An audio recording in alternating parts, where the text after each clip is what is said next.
Today, she out of state. She didn't know. She didn't. Well, we're alive now, so we need to table that discussion. So we just went live, but we table that discussion for.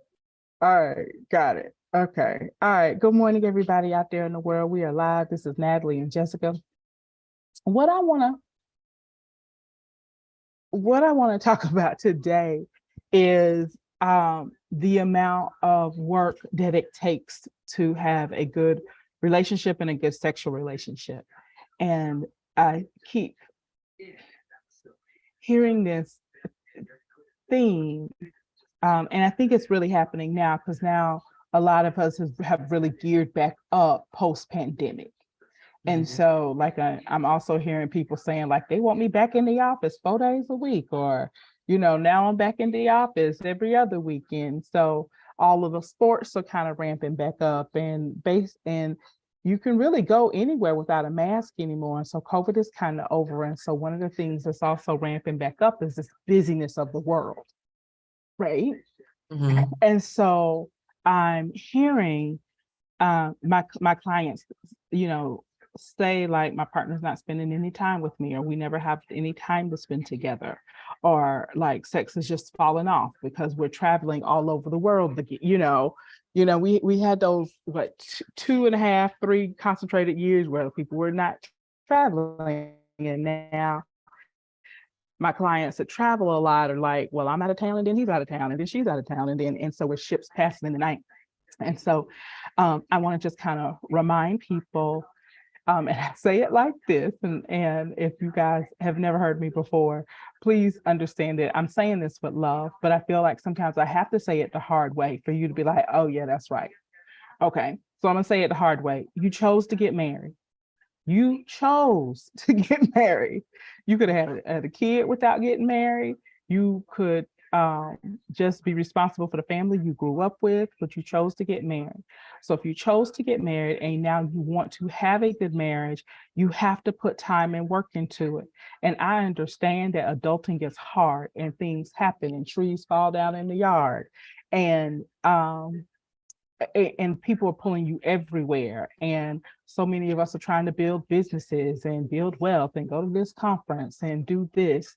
And let me just say that you can build wealth all you want, but if you're going to have to split it 50-50 because your partner is divorcing you, it does you no good to build all that wealth.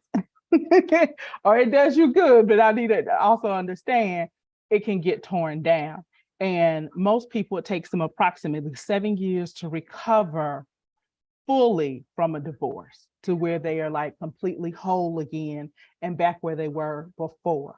And so I really want to implore you guys, and then Jessica, I'll let you pitch in a second, to make sure that in your schedule, like when you're thinking about your life and your schedule, that at the top of your list, you have somewhere written, my marriage is priority and my marriage needs time. And then literally put that time into your schedule. I would love, I try to have my couples do some type of joint scheduling calendar session, whether that's 15 minutes on Sunday morning, 2 hours on Friday night, whatever you need, to where they're coming together and say, okay, I'm flying to Florida on Friday. What you doing? Well, I'm flying to New York on Tuesday. So when can we make sure we have date time? And I think people like bristle at like, I don't want to schedule sex. I don't want to schedule our time. You have to, if you are a working adult who has a job, children, family, any extracurricular activities, plus you're probably trying to build a business on the side because everybody seems to be doing that these days, you're going to have to schedule it. And you're going to have to understand that scheduling it means that you are prioritizing this as something that needs your time and attention to continue to grow in your life.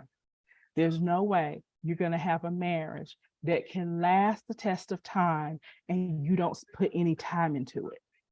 I mean, that's like feeling like that's like buying a new car. I wanted this car. And then you can't afford to put gas in it and you can't afford to keep up the maintenance on it. How long are you going to have that brand new car running and operating for you if you can't afford to put gas into it? You got to do it. And my busiest time in my life, which was my grad school program when I was working 7 days a week, I would never wish, I would never wish that on anybody. But my life was so busy at that point in time, I had to schedule when I got my gas. Because if I didn't schedule that time to get my gas, I would run out in the middle of the week at an inopportune time that would throw me off. And so, again, I wouldn't wish that on anybody. But when you are that busy, everything has to be scheduled. Yeah. If it has to happen for your life to continue to run, you have to schedule it in. And so I want you guys to be open to that. I want you guys to know that. I want you guys to say, I understand. I want you to say, I want you to understand it. I want you to make a pledge. I want you to include it in your prayers. However, you need to get this into your spirit, mind, body, and soul. That a marriage, a long-term committed relationship is going to take time. It's going to take time. It's going to take time more than once a month. I think, when we look at, and most things are like this, right? If you can really, really build it in the beginning, let's say like practicing the piano. Okay. When you're brand new, when you're learning the piano, you probably got to practice every day, an hour a day. Once you learn the skill and you have it, then you probably only really need to practice a couple of hours a week to maintain your skill and continue to increase your skill. And so most people, when they're dating, they do spend that concentrated effort and time. But if you want to maintain the relationship, there has to be some type of like continued improvement. It doesn't need to take every day, all day and all night like it used to, but it does take something. Okay, I digress. Jessica, what would you like to say to the people? I would say a lot of my clients this week, we've talked about that whole work-life balance. And in relationship, like what you were talking about, you have to be intentional how you want your relationships to look. So if you know when it comes to relationships, you want to be able to have a partner who supports your work week when you're not feeling like talking, you don't feel like being intimate, and you also want a healthy relationship when it comes to sex with your partner. So looking at all those elements that you feel like is needed for that flower or that plant to grow, in that term. When you grow plants, like if anybody has a green thumb out there, you need sunlight, you need water. If you're a really green thumb, you have to talk to your plants as well. There's been scientifically proven things. If you talk nice to your plants, it will grow. But if you talk ugly and you neglect it, it will swivel up and die. So in your relationship, if you don't talk nice or be intentional and really try your hardest to nourish every element of your relationship, it's going to dwindle, and it's not going to be the same like flourishing plant it once was when you once got it, or what you intended it to be, if you don't take any type of TLC, take any care. It's just like when you have a job, you intentionally have to wake up on time. You intentionally have to dress a certain way. You intentionally have to do research. You're intentional with everything because that's your money. You don't want anything to mess up your money. So when it comes to relationships, I think we talked about this a lot, not separating sex as a very important element in that. A lot of times people think, oh, you just talk about sex. You just want me for sex. Okay, well, you don't want nobody broke. You want them to go to work. When you tell your mate, like, you got to go to sleep, you got to go work in the morning. Yeah. We're not having that conversation of, oh, you just want me for my money. You just want to make sure I go to work. No, because it's a very important part of the relationship. And it's one of the reasons, let's be real, that you guys are together or got together in the first place, because there was some type of romantic element in that. It wasn't just a transactional partnership. So just remember that you are in a intimate relationship and you don't have a roommate. So there's some things that you're going to have to do, because like Natalie said, you chose to get married. You chose to have some type of love in the sense of a relationship and not a partnership to where it's just business. So kind of nourishing the romantic elements in your relationship is very important. Okay. You said some great things and I wanted to take notes. So that's why I was looking down for a second so that I didn't forget what I wanted to say and I could still listen to you. All right. So first thing you said, which was so like, love it. And I'm gonna go talk to my plants today. Hey plants, I love y'all. I'm gonna come talk to y'all today. Okay. All right. Is the reason why talking to your plants that we have scientifically been able to show that increases their growth is because there is an energy in the world. Okay. Yes. And so it's not you verbally talking to, I mean, it is you're verbally talking to your plant because that talking gives like energy focus. Mhm. When I'm talking to you, I'm focusing energy on you. And when we focus on, usually we'll increase and thrive and do better because we're giving it energy. Yes. Yeah. And so it's the equivalent of speaking life into something. And so thinking of talking to your partner, being with your partner, spending time with your partner as putting energy into the relationship. And if you put energy into it, it will grow and it will thrive. Yeah, because a lot of relationships Yeah. I've heard, I feel like we're roommates, or once the kids moved out, I feel like Mm-hmm. we have nothing to talk about because you Right. put all your energy into working and walking past each other and not having Yeah. any type of slightest gesture. And Yeah. anytime you guys did communicate, it was solely about the kids and who needs to pick up what. So and so needs Yeah. money for band instruments and rehearsal and things of that nature. So where once all those elements are gone, now you're quote Right. unquote stuck with each other. Yeah. And you're not like embracing the emptiness Yeah. phase of your life. Yeah. It's because you nourish the finances, you nourish like this roommate lifestyle or this Ooh. co-parenting, but we live Oh, together lifestyle. And you did not yes. nourish the love and the intimacy. So it's not going to be there, and you're not going to know Yeah. how can we revisit that? How can we rebuild that? And that's what we're here for, to give you the tools of what Right. you need to do, not to Yeah. really rebuild, but start new. Because I Yeah. don't like that term now as a therapist. I don't like rebuild because when I'm thinking rebuild, I'm thinking about putting a movie and rewind, and I still have to go through the good and the bad stuff. We back in square one. Oh, I okay. don't like Okay. rebuild. I like Okay. starting new and being more educated and being more Mm-hmm. intentional with certain Mm-hmm. things. Mm-hmm. I love it. And go ahead. I'm sorry, I didn't want to cut you off. Go ahead. I was just thinking about like the whole time travel thing. If I want to time travel and go back in time, I mean, I gotta do a whole bunch of So, hard stuff back again. but I think you were right with that word intentional. And so I think whether it has been um history, TV, our parents, or what, or just we have changed as a generation. And so I think what we expected yesterday from a relationship is different from what we expect from today. And I say that because I think people want to be a lot more engaged and emotionally connected to their partners today than I think partners did of yesteryear. Okay. So, because of that, you have to be intentional about it. So, you have to say, you have to like look at your life and plan and say, okay, the kids are going to be gone. They're moving out of the household. That's going to leave us two. What do we need to get involved with? What do we need to engage in? What will give us that feeling of connection again? And then you can go back through your history and feel, when did we feel most connected? Wow, you know what? We felt really connected when we were rehabbing that house for my mom. Why don't we start rehabbing homes now that we don't have the kids? Because that really focused us, that had us spending time together and dreaming together and talking together. And so looking to see what will work to bring you together and being intentional. Like we don't have anything in common anymore. We need to find something that we can have in common. So even if It's it's a still, I TV think it's still show, valid today too, Natalie. I've seen a lot of that today.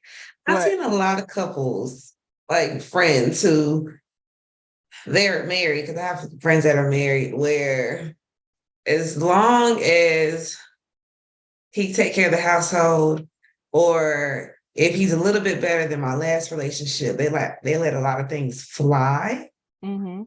to where like it's like that trophy relationship. So Yeah. where we come together when it's beneficial for our Yeah. image, Yeah. And it's not, we hate each other at home. A lot of people think they can buy someone with trips or like, let's go, well, we just need to go out to dinner. We just need to reconnect.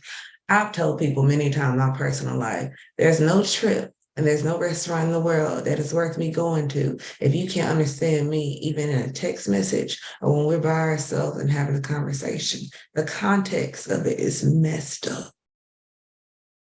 So I'm not going anywhere. I Right. don't feel like the intimacy needs to be the place.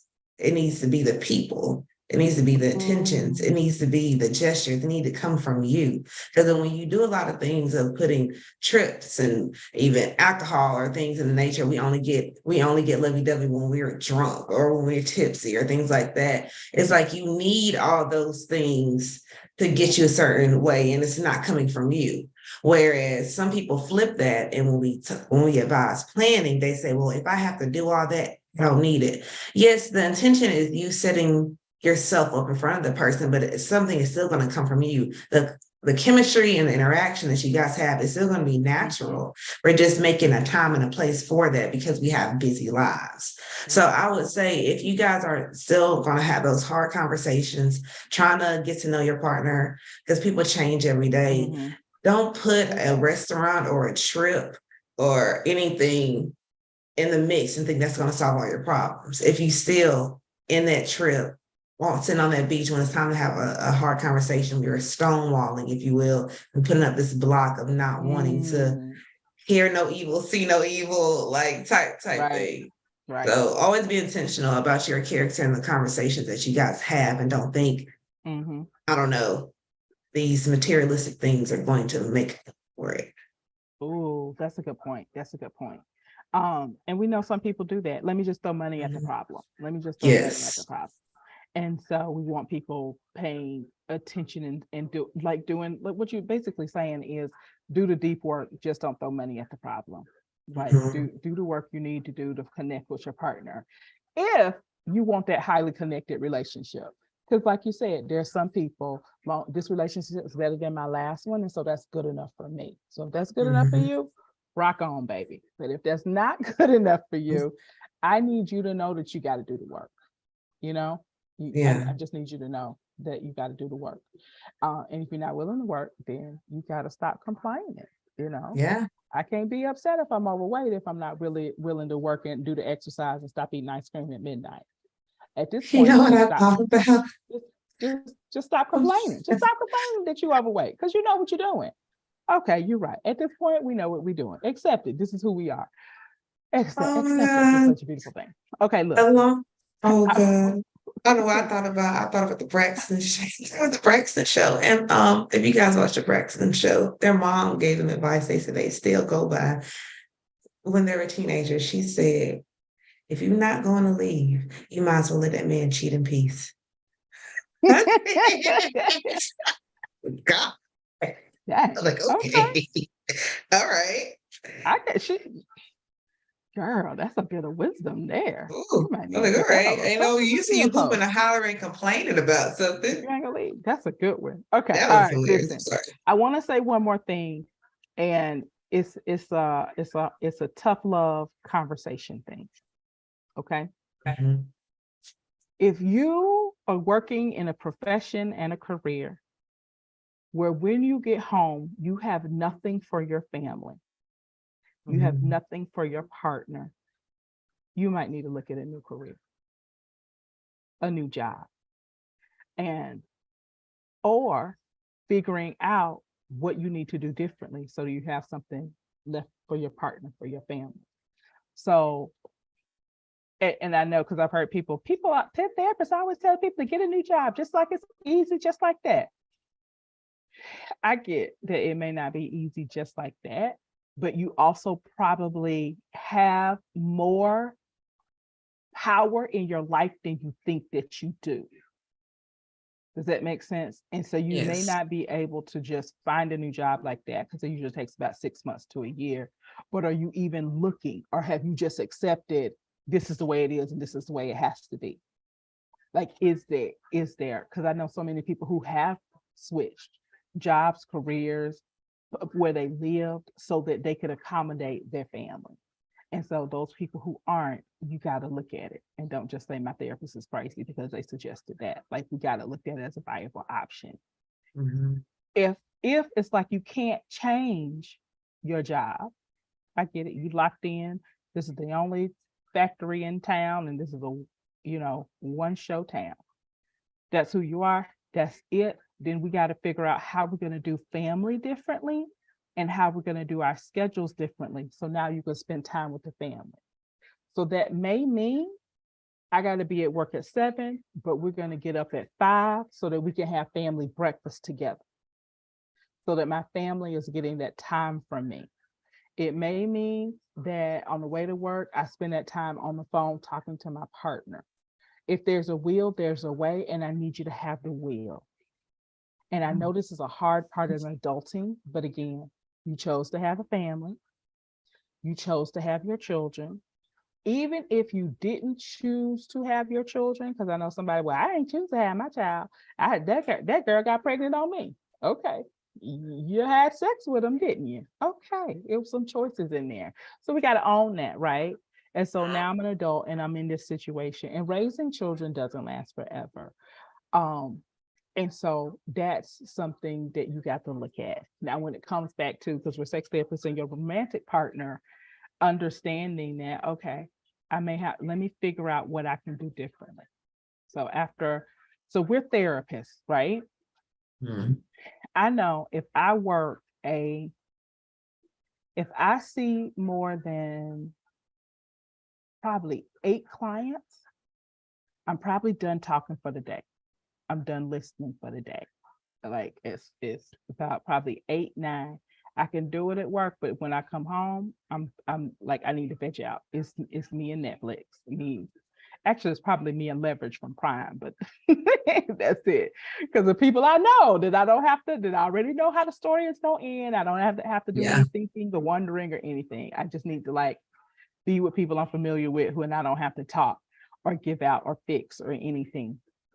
So if that's the case, then that means on the weekend I'm connecting with my people, on maybe in the morning on the way to work, maybe on my lunch break I needed to connect with people. But I know for myself, after work, if I'm seeing 8 clients, that's not going to be a time when I connect. So I've got to do it other places. I knew one therapist who had to just make the executive decision that I'm not going to see any more than 6 clients a day, because that 7th client always takes me out and I'm not available for my family. It's just the load is too heavy. And I think he in particular like changed his work hours a little bit so he could get home. So what he just in his head, he just considered the last session is for my family, when I can listen and be there, encourage and love. Yeah. And I know because we work for ourselves, we have a little bit more flexibility. But I'm telling you guys, most of y'all have more flexibility than you think. You have more power Yeah. than you think. And when you focus and you say, I got to put time and attention into my marriage, into my relationship, into my family, and you make that a priority, like things will start shifting in your life. Like anything else, it'll start shifting when you get highly focused, you get serious, and you say, this is what I'm going to do. Mhm. The world takes a step back. So, all right. I feel like this was tough love, adulting, things that we had to talk about today. I want you guys to know that I'm saying it in love, because I want you to have a life that works for you, because I don't want you to end in divorce. Divorce breaks people down. Like Yeah. a divorce will have you feeling like a failure, crying in the fetal position. And so do what you got to do so you don't get to divorce. And that's it. So, all right. Thank you guys for listening today. I hope this was helpful to somebody. I hope y'all heard the love under me, like kind of fussing at you and telling you got to do it.